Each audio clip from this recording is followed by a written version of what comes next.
You're trying to improve your health by eating a lot of plant foods and a rich, varied diet, eating the rainbow, but you're not eating spices. You're actually leaving something on the table. Spices are extremely highly concentrated in antioxidants. Joining us is Kanchan Koya, a food scientist with a PhD in biomedical science from Harvard University. And I don't talk about it often. I grew up as a pretty unhealthy kid and then quickly found myself immersed in diet culture. And it took me a few years getting really interested in science and health to realize, like, wait a second, there's got to be a better way. She's been the force behind the spice-centered food blog, Spice Chef Mama, and the author of the cookbook, Spice Baby. We look at cultures that are long-lived with less chronic disease, more joy, more vitality on a day-to-day basis. They are not ever subscribing to any diet or diet culture. I think trying to hack our way to health is actually in a way destroying our way to health because we're losing any type of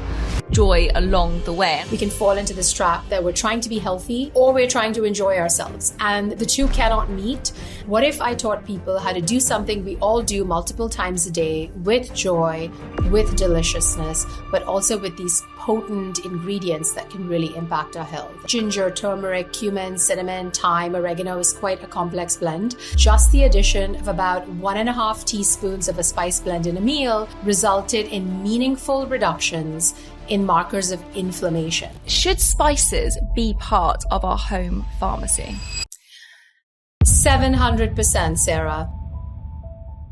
I've loved watching this community grow and especially starting to meet you all in the comments section. But one thing, although our views are going up, our subscribers aren't. So I'd love for you to hit the subscribe button as a thank you if you've enjoyed any of our episodes. It allows us to bring bigger, more exciting guests and more continuous content. So if you've enjoyed it, just like a gentleman's handshake, please do subscribe. Kanchan, welcome to Live Well, Be Well. I'm so happy to have you from across the pond. How are you? I'm so well, Sarah, and it's such an honor to be here. Thank you so much. Well, I am so excited to delve into the world of spices. So you went to Harvard, you got a biomedicine degree from there, and then your whole life has changed and career has changed and you focused on the world of culinary medicine. And I'm very excited to bring those two things together because they're basically two of my favorite things. And I'm excited to inspire people today. So I wanted to start with a question, which I'm sure I know the answer to, but it's actually really important, is should spices be part of our home pharmacy? 700%, Sarah. They should be part of our pharmacy at home. They should be part of the deliciousness and joy that food should bring us, even while we're trying to nourish ourselves with healthy dietary patterns. So absolutely, yes. Okay, so I think like many of our listeners might be quite not surprised by that, but might not go to their spice drawer for their first thought when they're getting sick or even for preventative medicine. So I really want to delve into that because I think most of us might be familiar with just cooking with it because it tastes delicious or it gives it, more of a health benefit than just adding salt, which we know is not great. So I want to know what's the most surprising health benefit of spices that you've discovered from looking at all the research and that's really surprised you that many people might not realize. Yeah, so I think the biggest kind of skepticism arises because, when you add spices to food, you really add very small amounts. If anyone's cooked with spices, they might think, well, how can it really make a difference? Like, say I'm whipping up a lentil soup and I put a little sprinkling of cumin and a little sprinkling of chili powder and turmeric. Yes, I know that's vibrant and lovely, and it might add some complexity in terms of flavor, but how can such tiny amounts of something actually amount to something with real benefit for health? And for a long time, we had to pull from disparate studies like animal studies and test tube studies before we could really make a claim. But now we have some real human studies, which are super exciting. So in 2020, there was a study that came out of Penn State that looked at the addition of culinary amounts of a spice blend. So not sort of therapeutic amounts, not a supplement, but just culinary amounts that you and I would put in our food at home. And it looked at markers of inflammation, right after ingestion of a meal with that culinary blend. And it was a blend of many spices like ginger, turmeric, cumin, cinnamon, thyme, oregano. It was quite a complex blend. But what they found is just the addition of about 1.5 teaspoons of a spice blend in a meal resulted in meaningful reductions in markers of inflammation. And as you and I know, and as many people listening know, chronic low-grade inflammation is really one of the scourges of our modern kind of health crisis today. We have too much chronic inflammation because of various factors, from stress and toxins in our environment to the food we eat. So anything we can do to keep that chronic inflammation in check is of interest when it comes to disease prevention and also feeling amazing now. And what we now know is that the regular addition of culinary amounts of spices in our food can really keep that chronic inflammation in check, which I think is so powerful and so actionable. I love that you mentioned that study from Penn State, because also what you didn't mention, which I think is really important, it was an American standard diet that they were using. So it wasn't that they were having all of these like beautiful, rich foods, like wholesome foods all the time and adding this in, which automatically people might think if they're having these delicious spices, they're cooking, as you said, like a lentil soup. And that's what's really kind of profound about that study, is that actually, if we think about the Western diet, which is the American diet, and we're just adding in these spices, it's actually having a really profound effect. So that makes me kind of start at the beginning, really, which I love that you mentioned. What is the difference between spices and herbs? Because I think before we go in, because you just mentioned there a list of probably about 8 different spices, but what is the difference when we're thinking about spices and herbs? And do they have the same properties and compounds or not? Yeah, it's a great question. So, it's really a semantic difference, to be honest. Spices are officially considered anything from a plant that is the dried root, stem, seed, flower bud or flower, or even the bark. So like a cinnamon bark, for example, that would be a spice. The leaf, when dried, is an herb, or fresh is an herb. So it's really the leaf versus everything else of the plant. The leaf is the herb, everything else is the spice. From a benefit perspective and beneficial polyphenols and phytochemicals, there's a lot of overlap. So I think it's really more of like a semantic distinction.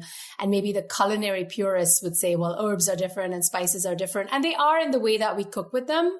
So, people will often add spices at the beginning of a dish in oil, whereas the herbs kind of go a little bit later on, or you might finish with an herb. But really, in terms of benefits, there's a lot of overlap, and they do come from the magical plant kingdom, which we all love, and we know is one of the most kind of healing sources, gifts from nature that we can leverage in our lives. So you just mentioned there about the inflammation kind of sector with having spices in our diets and how we might cook with them. So what is it? Do we know, obviously you've now just said that there was a lot of animal studies before, and now it's gone kind of into human trials and looking at different types of studies in human populations. What do we know about the spices that's having this effect on our health? Can we understand what's going on, or what is causing us to have lower inflammation or anti-inflammatory properties? Yeah, so spices are amazing because they have various, yes, I know, I say that over and over again. They're amazing because they contain several different compounds. So every spice seems to have unique polyphenols or phytochemicals. These are just chemical compounds that have effects in our bodies. And these compounds work on our inflammatory cascade in different ways. So if you think of inflammation, it's really kind of an orchestra or a cascade of molecular events that leads to either too much inflammation, chronic low-grade inflammation. And spices tend to kind of intervene in this cascade at multiple points. And that's why you get something called synergy. So when you use a spice blend, like they did in the Penn State study, you're getting different spices and their different compounds affecting inflammation at different points in the cascade, if you will. So there's a master regulator of inflammation that, anyone who's kind of nerded out in high school biology will remember, which is NF-kappa B. It's a transcription factor. It's really, really pivotal in the inflammatory cascade. And turmeric, for example, has a compound called curcumin, which blocks NF-kappa B function. But we have other inflammatory processes, whether it's interleukins or interferons that are secreted that can be pro-inflammatory, and various compounds in various spices can block some of those. So I guess the point is spices are working on inflammation in various ways. And that's why spice blends become sort of really, really powerful when we're thinking about how to block chronic inflammation in a culinary way. Wow, that's so fascinating, because I think everyone would have heard about turmeric, and turmeric kind of had its moment, I would say, about 6 years ago, where I remember everyone was walking into my clinic saying, I've got some turmeric, I'm having a turmeric latte. They were all like popping up everywhere. So when we're thinking about turmeric, and I'm bringing it up on that because that's one that you just mentioned, is it more effective to have it as a culinary source, as a supplement source? How should we be thinking about this? Because I love that you mentioned again a blend, because I don't think that's spoken about enough. And I've just naturally thought, as you're thinking, oh, well, it's similar to nutrients. Like, I wouldn't just say have so much of one nutrient, because actually they all work together as cofactors, and they will help one another within that cell membrane. Similar to spices, that's kind of what I'm hearing you saying. So how should we be thinking about turmeric as an anti-inflammatory spice? Like, what should we be pairing it with, and how should we be thinking about it? Yeah, I love that you brought that up. I think that's a really nice reminder because, we do tend to live in a world where we're all looking for this kind of magic silver bullet solution to all our health problems. And if someone's like, this antioxidant is great, so we think, well, that's got to be the thing. And we've just got to double down and overdose on that one thing. But if we really look at the body of evidence as a whole, it really seems to be overall dietary patterns that combine this massive amount of plant diversity that is incredibly beneficial for health outcomes. And spices are no exception. So I would say the whole spice is always going to come as part of this kind of food matrix, the spice matrix. There's multiple polyphenols, multiple phytochemicals, and they work in synergy. And so with turmeric, while it may be tempting to go out and get a curcumin supplement, what we know is that turmeric has multiple phytochemicals, not just curcumin. Curcumin seems to be the most well-studied, but and there may be a place for a curcumin supplement in certain situations, and we can get into that. But from a health preventative standpoint, I say use the spice, the whole spice, because you're going to get the entire matrix of phytochemicals, including curcumin. And then, of course, with turmeric, there are a few things you can do. So we know that curcumin and turmeric is very potent, anti-inflammatory, great for gut health, has antimicrobial effects, all of those things. But it's not very well absorbed by the body. So when you are using turmeric, do what the grandmas did as part of the ancient civilizations that have used turmeric for centuries. Heat it in a fat source, which is something that many traditional cultures do. You'll see them add oil or their favorite fat and then put a little bit of turmeric in there and allow it to bloom, if you will. And that seems to activate the curcumin and make it more bioavailable. And then the other kind of hack, if you will, is to pair the turmeric with black pepper, which maybe people have heard. And that's because there's a compound in black pepper, piperin or piperin, however you want to say it, that seems to augment the bioavailability of the curcumin as well. So pairing it with other spices, cooking it in traditional ways, and then really using the whole spice so that you're getting that entire food matrix, that polyphenol matrix is, I think, the way to go. Amazing. I think it's so important because I'd love to get your perception on, and let's just kind of myth bust here. It's like one of my favorite things to do. Turmeric lattes. Are they going to work? Are they not going to work? And I'm just throwing it out there because I'm just kind of thinking this is such a big thing. Is it just actually good for, just a drink to not have any caffeine in, or is it going to work? Right. So I think it depends what you mean by is it going to work, right? So is it going to have these anti-inflammatory properties that we're kind of hearing and talking about? That's what I want to know. Right. So if we go back to the American Gut Project, which I know you've talked about on your show, and the importance of plant diversity and 30 different plants a week, spices actually count towards that plant diversity score. So just starting there, if you add turmeric to your regimen, you are adding more plant diversity to your week. So in that sense, yes, it's going to have great benefits. Now, in terms of actually affecting inflammation in a meaningful way that translates into some sort of therapeutic benefit, for example, if you're struggling with something like arthritis, you may need quite large amounts of turmeric to see a therapeutic effect, more like a tablespoon or more a day. So what I say is if you are struggling with a chronic inflammatory condition like arthritis, and you're looking to leverage the power of turmeric to help that, you may have to use larger amounts of the spice. So your regular sort of fancy latte at your local, chic barista may not cut it. You may have to make the version that I grew up drinking in India, which is not, it's not the same. It's very potent. It's very yellow and it's quite earthy and bitter. Tell to be honest. How do you make it?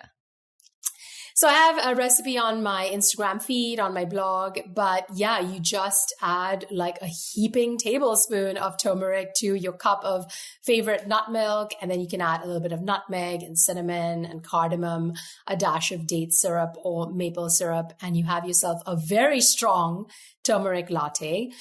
And then, if you are struggling with an inflammatory condition, you can always talk to your physician about incorporating a curcumin supplement. That's where some of these more concentrated supplements may be of use.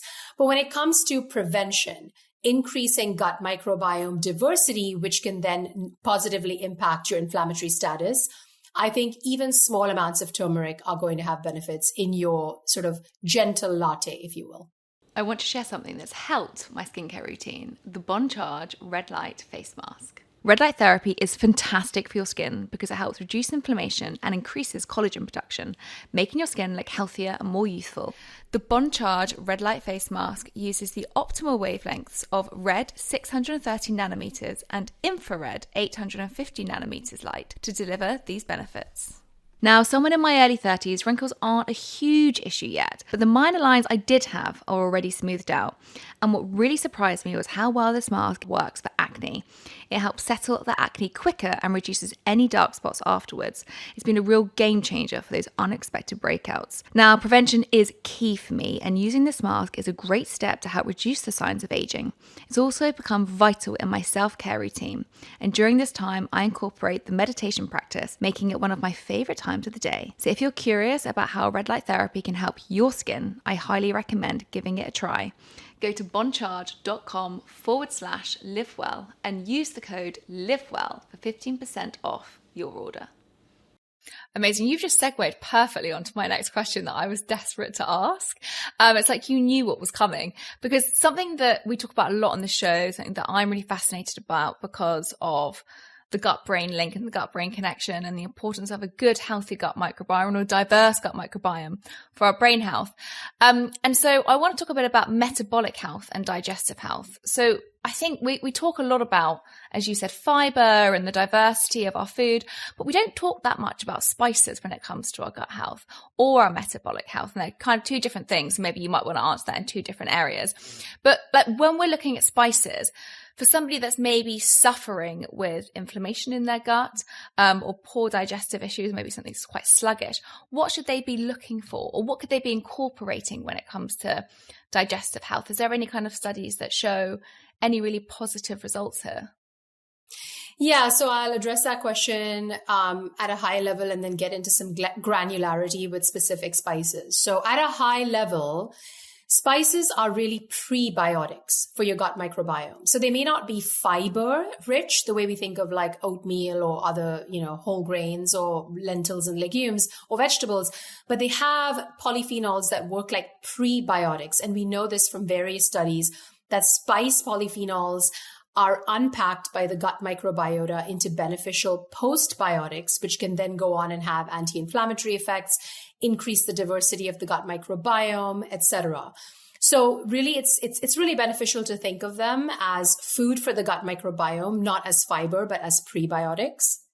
And is there any particular ones, just before you go on, because the prebiotics is so interesting and fascinating of what you just said. So that's kind of the fertilizer for our gut. That's kind of what allows the microbes to feed on one another. Is it all spices that have these prebiotic qualities, or is there certain ones? Yeah, so studies looked at, again, spice blends and saw that increased consumption of spice blends increased gut microbiome diversity based on this prebiotic kind of effect. But if you want to get into some specifics, I would say there's pretty good evidence for the polyphenol in the chili pepper family, which is called capsaicin, which actually creates that tingling feeling on the tongue that some people like myself are completely addicted to, that really has this kind of prebiotic effect and also affects inflammation in a desirable way. And then when it comes to specific gut health boosting spices, some of my favorites that are backed by the research are cumin, coriander, fennel, and ginger. And then also turmeric, because curcumin and turmeric has been shown, at least in vitro studies, to improve the integrity of the gut lining. And a lot of people seem to be struggling with sort of problems with the gut lining, something that, we call leaky gut.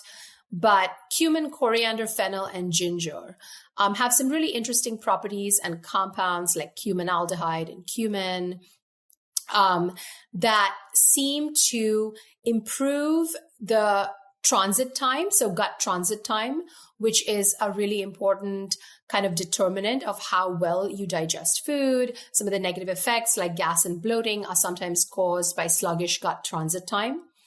And then they can also reduce flatulence. So if you are using foods that give you sort of gassiness and bloating, like beans or legumes, which are lovely, but some people have a hard time with them, adding some of these spices to the cooking process can really help improve the digestibility.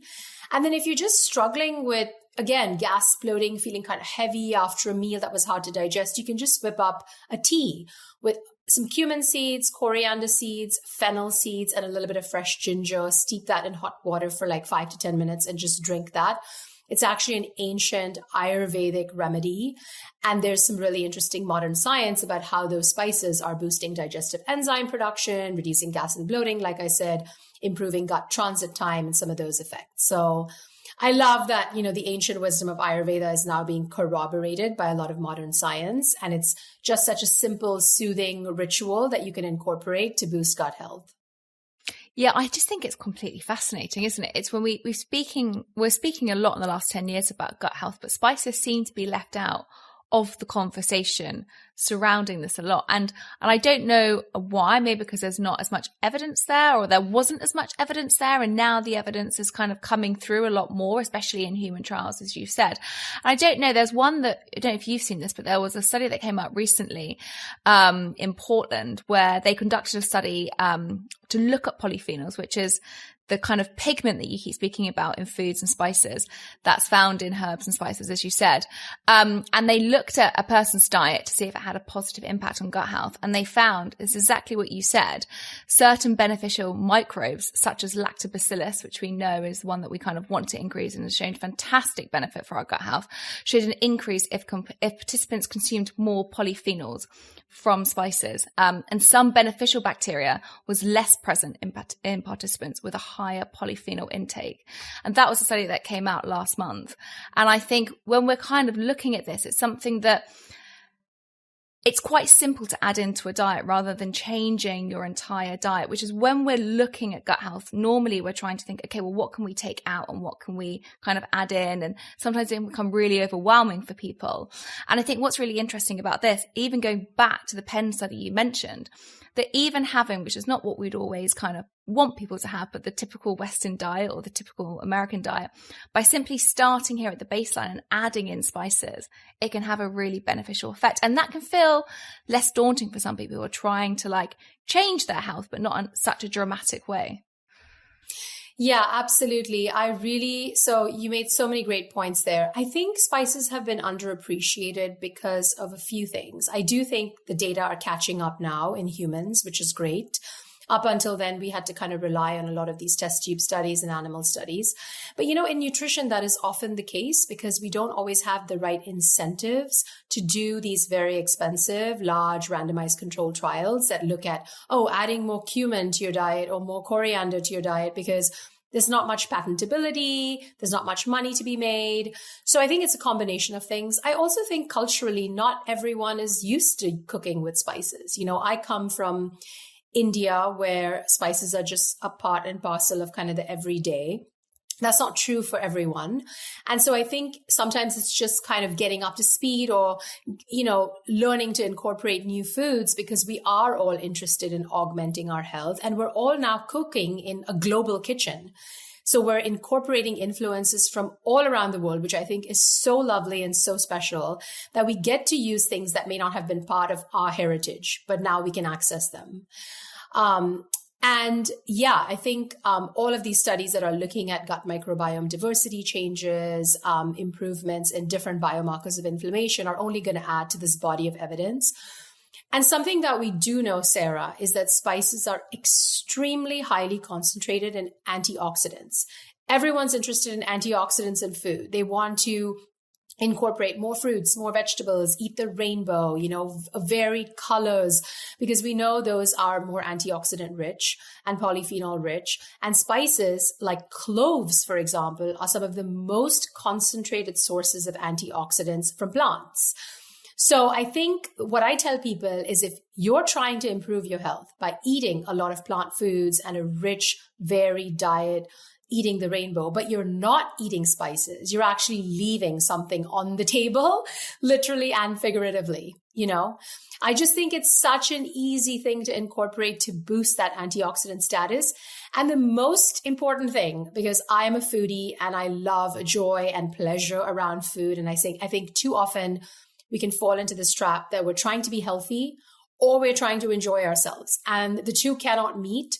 And I think spices bridge the two worlds, because what makes spices so enamoring to chefs is that they are such magical flavor enhancers. If you're cooking at home and you're adding spices to things, there's already magic and joy in that process of adding in the vibrancy, the color, the flavor, the complexity. And they happen to bring all these health benefits. So it's really a win-win all around.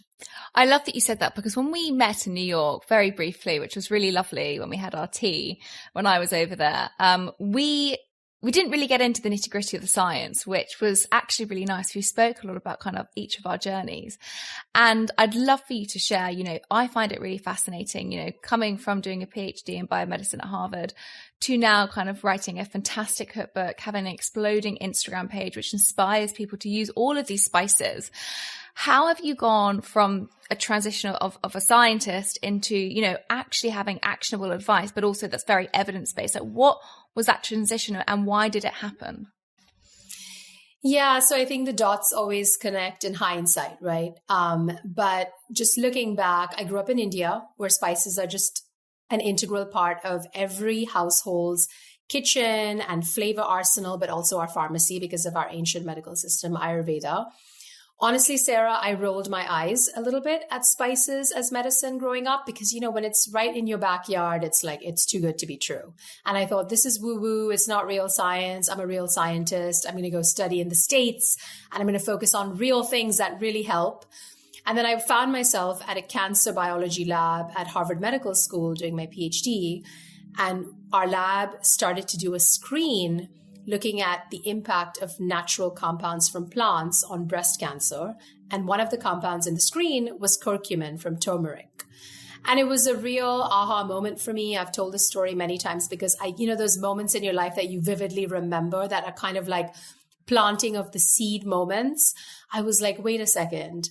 All this ancient wisdom that I kind of rolled my eyes at, that I thought was woo-woo, not real science, is now coming full circle into my life as someone who considers myself a serious scientist. And isn't that so fascinating? And, it doesn't mean we shouldn't be using evidence as the ultimate test because there is a lot of misinformation out there. But I think it was a moment for me that made me realize that a lot of my heritage and my ancient ancestral wisdom is meeting modern science in this very special way that can benefit people.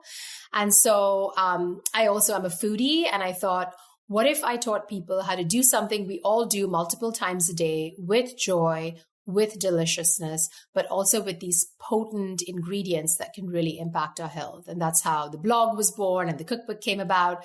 And now my platform, Spice Baby and Chief Spice Mama and all the things spice. Can I ask, it's amazing to hear that story. I mean, amazing to kind of start seeing the effects that food has. I mean, it's literally what I can't say his name now. Hippocrates, what's his name? How do I say it? Hippocrates. Yeah, that's the one. When he says food can be medicine, and actually we can have that very scientific view and edge on it, can't we? But actually, when we start seeing the trials and the evidence and you're kind of in there working on it, which is interesting when we speak to Dr. William Lee, and he comes on Eat to Beat Disease, which he talks so much about how food can fight cancer. You really actually start going, wow, there is something to this. And what's interesting for me listening to this is, what was your relationship with food like before this, before you started to see this? What was your own relationship to food like?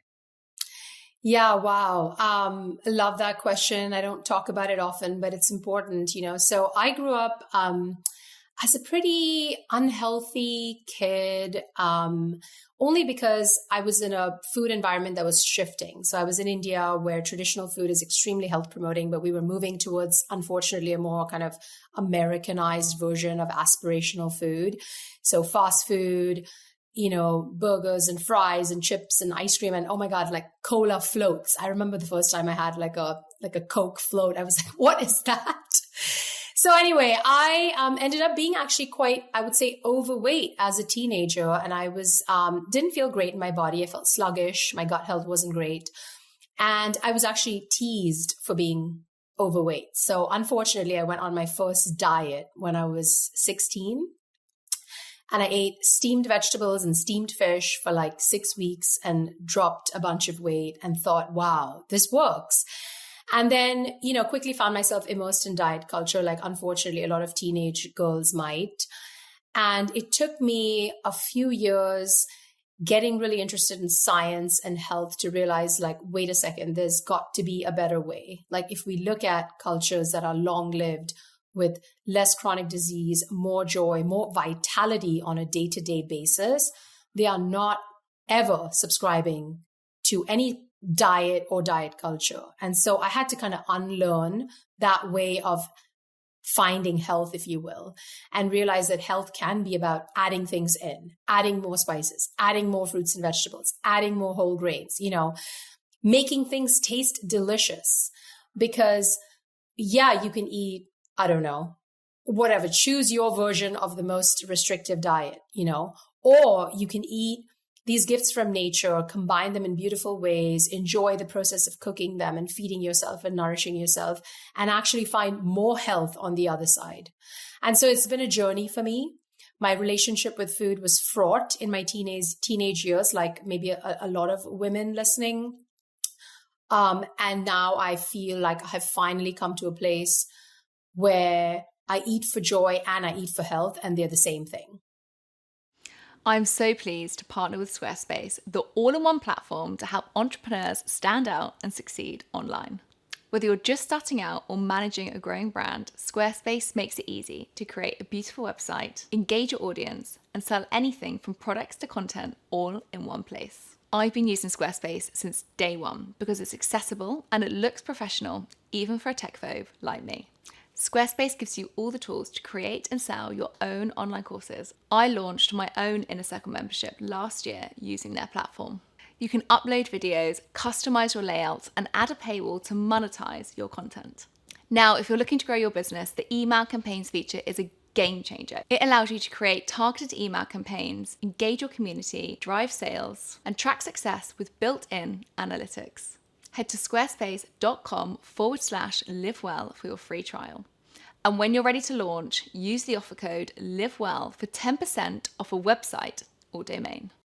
I love that eating for joy is the same as eating for health. And I think that is where we've kind of gone a bit wrong. I don't know about your thoughts on the longevity landscape at the moment and the terminology that's used around it. But there's a lot of, is bro-like terminology the right one that I want to use and say on the show? Probably. I'm going to put that out there. But there's a lot of systems in place to have to reach this kind of quintessentially view of health that's the optimal way to live. And that with that comes a lot of pressure. With that comes a lot of self-criticism. And with that, all the joy is kind of taken out of food and of cooking and the way of eating. And I'm a massive believer in mindset and compassion with nourishing yourself with food and nutrition. And I think there's that very scrutinized look on longevity at the moment. And I don't also hear spices being spoken about as much in longevity from a lot of these conversations that are kind of out at the moment. What's your thoughts What's your thoughts on that? I'd love to kind of gauge your view. Yeah, I completely agree. I think a lot of the joy is being sapped out of the conversation because we are becoming too focused on this kind of checking the boxes. Like, are we eating this way? Are we eating these ingredients? These are the hacks. These are the protocols, you know? And I like to think of, like, again, the long-lived cultures, the blue zones. I know you've had, Dan on your show, and he's amazing. Look at the blue zones. No one there is checking a box. No one there is following a protocol. They are eating the way they do because it is joyful to them. It's about nourishing themselves. They feel good. They want to do what feels good now, but also 5 to 10 years later. And it's all about coming together, joy, deliciousness, and flavor. And I think if we can go back to that, we won't need the protocol. We won't need the hack. I completely agree. I think that's the thing, isn't it? Trying to hack our way to health is actually in a way destroying our way to health because we're losing any type of joy along the way. And I know that I remember that very early from my own personal journey where, I was literally hitting every checklist, but it ended up me being hospitalized, which kind of blew my mind in that sense.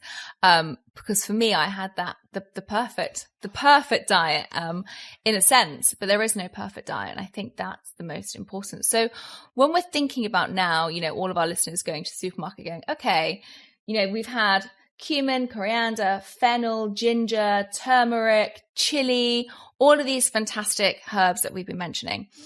So people might now think, oh gosh, what's in my spice cupboard? Like how much of these do I have? So where should we start? Like how can people start implementing this when they're going to the shops? Do you have a few that you would recommend to start as a base, and how can we think about cooking with them? And also to add into that question, is there a way to maximize these spices when cooking with them as well? Yeah, fantastic question. So before I tackle that question, I will add one spice that we didn't touch upon, but I think it's quite important because there's quite a bit of research around it, which is cinnamon. And I also think people find cinnamon to be quite accessible and it's familiar. We think of like the holidays and the cookies and the treats, but I'm going to challenge people to try to use cinnamon on a daily basis. And that's because we have quite a robust body of literature that shows that cinnamon can really help our metabolic health. As we know, unfortunately, because of a confluence of factors in our modern day and our modern food environment, many, many people are struggling with metabolic ill health, elevated blood glucose, poor blood sugar control, insulin resistance. And a recent study out of UCLA basically showed that, again, culinary amounts of cinnamon every single day, so like a couple teaspoons, actually lowered average blood glucose concentrations, which is really, really powerful. So if you are following a dietary pattern that is supportive of metabolic health, adding cinnamon to that is only going to help. And it's really easy. Is that before your eat food? The one that came out of the UCLA with the blood glucose? How was that? How did they measure that? When was the cinnamon taken, or was it just included in the daily meals? Yeah, it was included in the daily regimen, and it was actually a double blind. So they gave people capsules, so they didn't know whether they were having cinnamon or a placebo. And then they did a crossover, which is really the ultimate gold standard. So people then switched over to placebo versus cinnamon, and they found statistically significant reductions in average blood glucose concentrations in a 24-hour period in the group that had exposure in a day to about a teaspoon or 2 teaspoons of cinnamon. And I've had people say to me, wow, that's a lot of cinnamon. Like, who's having 1 to 2 teaspoons of cinnamon? Let me tell you, if you add half a teaspoon of cinnamon to your morning latte, which is delicious, a teaspoon to your smoothie, sprinkle it on your oatmeal, say you make some delicious banana bread for your family, you add cinnamon to that. It's actually not that hard to get to like 1 to 2 teaspoons a day. Do you remember? Yeah. I'm just sorry. Do you remember the cinnamon challenge? The cinnamon. Oh, is that from YouTube? Yeah. I think it was a couple of years ago when there was like, people had to put in a whole teaspoon of cinnamon, and it basically had such an adverse reaction. It's just reminding me of people now listening to this and all of a sudden scooping like teaspoons of cinnamon in their mouth, thinking that it's going to have all these health benefits. Oh my gosh, Sarah. So, my kids, I have an almost tween son who is obsessed with one of these viral videos on YouTube with the cinnamon challenge. And I literally watched my kids watching it and I was like, don't do that. That is not how you enjoy cinnamon. You're going to end up in the ER. You can asphyxiate on like having too much cinnamon by your nose. So no, add it to your food. Do not ingest an entire spoon of dry cinnamon or any dry spice. That's not how they were intended to be used. But if you do, please tag us on Instagram and YouTube so we can watch it. Oh my gosh. You heard it here. Don't do that, people. Anyway. Yeah, don't do it. So, Be safe. So we mentioned cinnamon, but to your point about how should people get started, I always say, start where you're at. So take the foods that you already love and enjoy and begin adding spices to them. That's just a great way to add something new, add more plant diversity, add more polyphenols.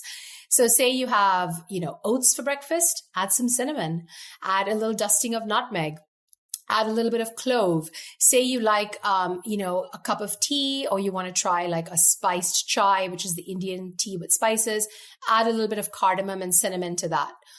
Just simmer your water with a little bit of cardamom and cinnamon, put your black tea leaves, your milk, you're done. So don't have to start from scratch. Don't have to reinvent the wheel. Don't have to completely start cooking new things. Take the things you already make and add spices to them. And I always tell people, start with 3 to 5 spices. You don't have to start with an entire spice drawer that's going to feel overwhelming. So my 3 to 5 kind of go-to spices for a spice beginner would be turmeric. It's really easy to use in a wide variety of dishes. It's very kind of gentle on the palate, has a bit of an earthy vibe, softens when you bloom it in oil or, butter or whatever your fat of choice. So turmeric is great. Pair it with black pepper. You've already got 2 spices there. Cinnamon. And I will mention a little finer point about cinnamon. So if you are using cinnamon often because you want better metabolic health or you're trying to control your blood sugar, go out of your way and find a variety that's called true cinnamon. That's because the regular cinnamon, which is cassia cinnamon, at high enough doses may cause some liver issues because it has a compound called coumarin, which at, again, high enough concentrations could be a liver toxin. If you go out of your way to find, if you go out of your way to find true cinnamon, something called Ceylon cinnamon, it has negligible amounts of coumarin. So it's a really nice way to get the cinnamon benefits without some of the potentially negative side effects.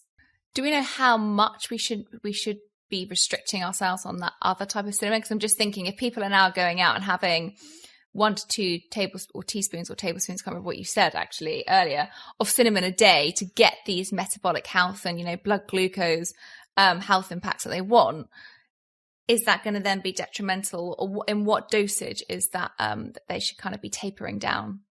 Yeah, so unfortunately, we don't have a study that says at this dose you have had too much of cassia cinnamon, which is the regular cinnamon. What we do know from Scandinavia is that they looked at kids who were having regular cassia cinnamon in their oatmeal every day, and they actually found what they would consider worrying levels of coumarin in their blood.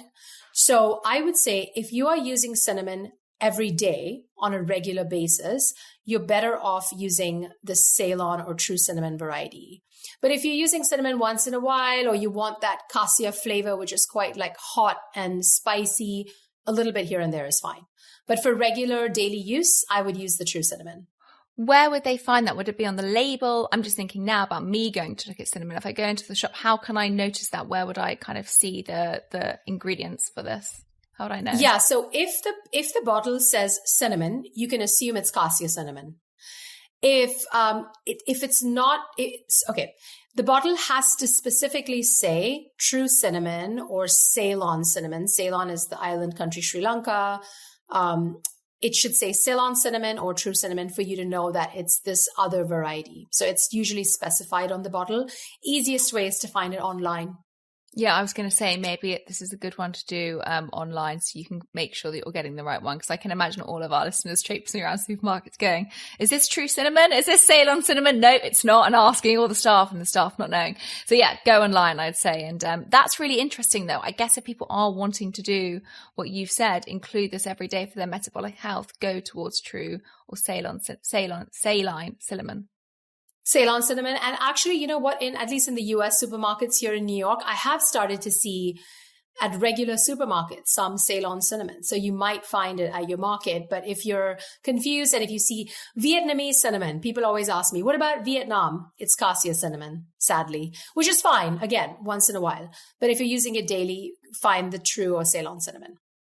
Okay, that's great. That's great.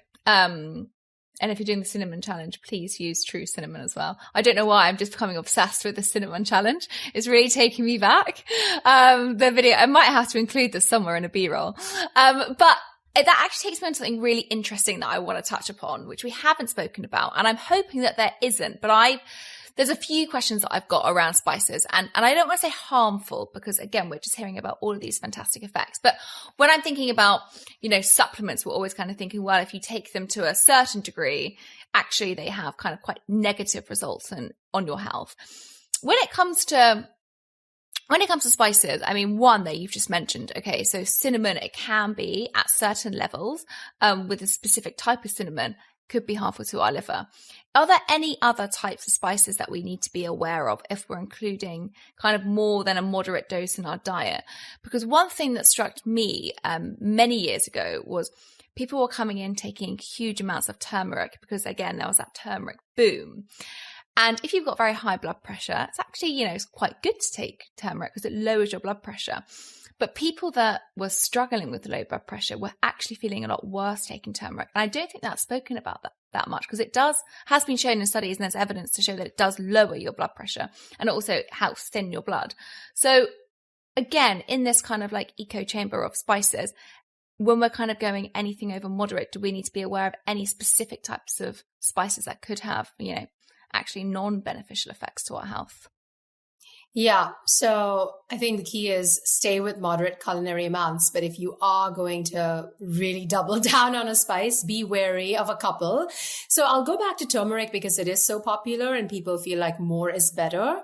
It's also actually contraindicated for people who might have a propensity for gallstones. So if you are someone who has a family history of gallstones or you have a history of gallstones, you might want to go easy on turmeric because there seems to be kind of an exacerbation of that issue. The other one, which is really interesting, is actually nutmeg. So nutmeg was abused back in the day in prisons. People used to snort it in prisons because at high enough doses, it can kind of give you a bit of a hallucinogenic effect and also cause like heart palpitations. So if you're looking for an altered state of mind, yeah, maybe nutmeg, but not pleasant. No. So and again, please don't snort nutmeg. Do not snort nutmeg. It was abused in that way, and it's not pleasant from what I've read. So that's another example. And then, I really I just think it's a reminder, whether it comes to spices or herbs or anything else, like don't overdo any one thing. We really thrive on diversity, and diversity in and of itself kind of requires a bit of moderation because that's what's going to allow the diversity. So I would say be wary of some of those potential negative side effects of high concentrations of turmeric or nutmeg. And then also star anise, which is a really interesting spice. It's often part of Chinese five spice. It actually has a really interesting compound in it called shikimic acid, which is the starting point in the synthesis of Tamiflu, which is one of our most successful antiviral drugs. So star anise, I usually put it in my chai when in the winter months when I'm trying to make sure I don't get my kids colds and flus. But very high concentrations of star anise tea may not be great, especially for kids. And sometimes in certain cultures, or even if you've read something online like, oh, star anise may help with flu and my kid has the flu. Avoid concentrated amounts of any spices in kids, especially because they are much smaller, they're growing, they're more vulnerable. So those would be the three I would kind of like put some red flags on. But otherwise, I think if you're staying with culinary amounts in moderation, you're fine. My number one rule is that health should be personalised and tailored to the individual. But it can be hard to do if we don't know where our current health status is. Are you someone who's been trying countless supplements and health trends but end up feeling no different? Before you even start thinking about these things, it's crucial to assess where your health status currently is. That's where OptimallyMe can make a world of difference. OptimallyMe is a health optimization platform that provides personalized health recommendations based on your unique biology and goals. It offers access to a variety of diagnostic blood tests, digital tools, and devices, helping you see the bigger picture of your health, whether it's metabolic, gut, hormone, mental, skin, or cardiovascular health. This is where your foundation of health should start, with the understanding of where it currently stands. What I love about OptimallyMe is it allows you to analyze your health biomarkers and personalize your health journey. You can start your personalized journey with the full body MOT and DNA epigenetics blood tests. These tests assess multiple areas of your health and determine how lifestyle and environment are aging your body. Once you have your comprehensive health overview, you can start to connect your wearable devices and work with expert health coaches using the OptimallyMe dashboard to support your health. And here is a little something for you. Use the code LWBW20 to get 20% off your order, because your health is personal and so should your health plan. You're fine. That's good. I just want to make sure that we are saying here for any of our listeners, this is in culinary amounts. We're not talking about supplements here, which obviously is, again, very, very popular when it comes to spices as well, and even herbs. And that brings me on to a question that I really want to make sure I ask. And it was from David, our listener. Now, you've just touched upon the immune system there with star anise, which I found really interesting. And I think that's probably one of the most common things that many of our listeners might turn to: spices. They might turn to chilies if they're getting a cold, or they might turn again to star anise, as you just said, if they're getting a cold. What are some compounds of spices that could really help with our immune system? Because one of our listeners, David, wrote in and said, can very spicy food, put very in brackets, have an effect on the immune system? So I thought actually it's a really maybe good one to kind of tie this all in together. Are there any specific spices that we should be thinking about to help, the preventative aspects of a strong immune system?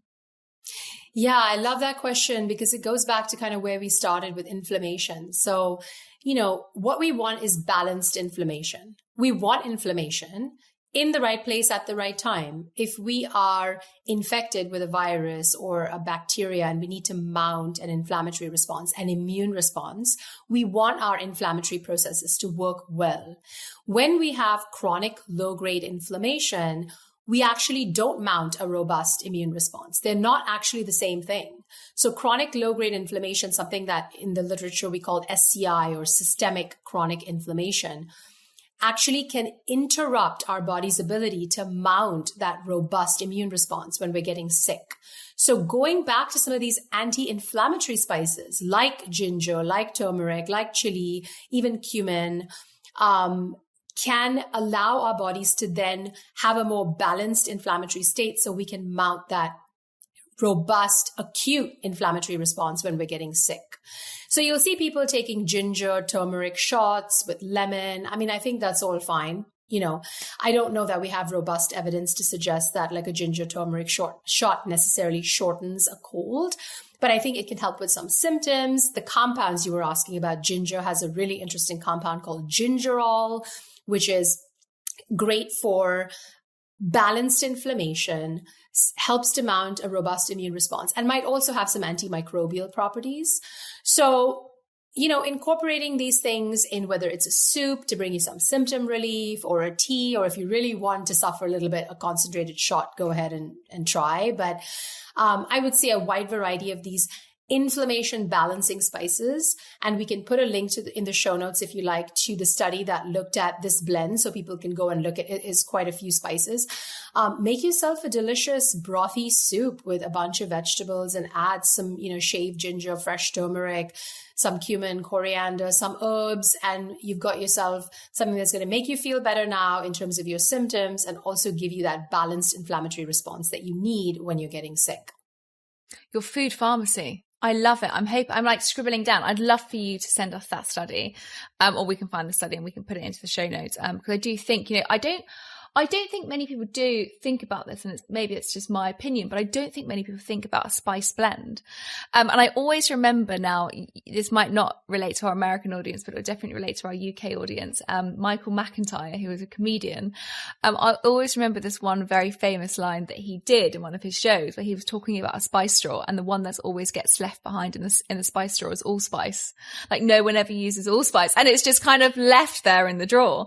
And now I'm thinking, I always used to laugh at that because even myself, who loves to cook, I'd never use allspice. But actually, I guess that's a spice blend. So now it's all coming back around, and that's what we should be using. Actually, allspice is not a spice blend. I know it's confusing. No, I know it's confusing because it's allspice. So you're thinking it's got like all these. It's actually a spice from the Caribbean. And it's like a round spice that's dried, and it's one spice called allspice. And I agree that that's left behind in the drawer because people don't know what to do with it. But it has a lot of great polyphenols and antioxidants.